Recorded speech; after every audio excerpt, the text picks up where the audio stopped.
now to our last question. The child can express requests really well verbally and can imitate sentences.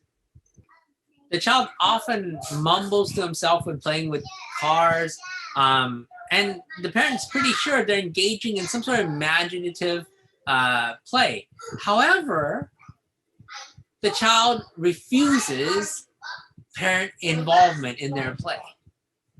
The problem is there's a lot of times when the parents finding that the child's mumbling to themselves, and they think like, oh, maybe this is because of all the verbal skill development, cognitive awareness that have increased, and maybe making him think deeper thoughts.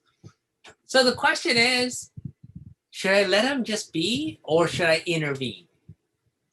The thing is, yes and no, okay? One, if it's the child's free time, for right now, I just let it be. However, I would set up a program where we're going to work on you both sharing your toys and interacting with me through this type of play.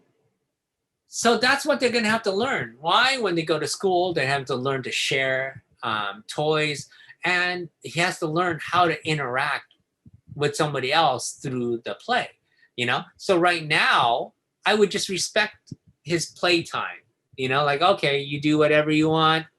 That's okay for right now. However, when I call you over and we're going to work on the play, now we're specifically targeting something, and I'm going to teach you how to engage in this play. And a lot of it is breaking down your resistance to doing something like this.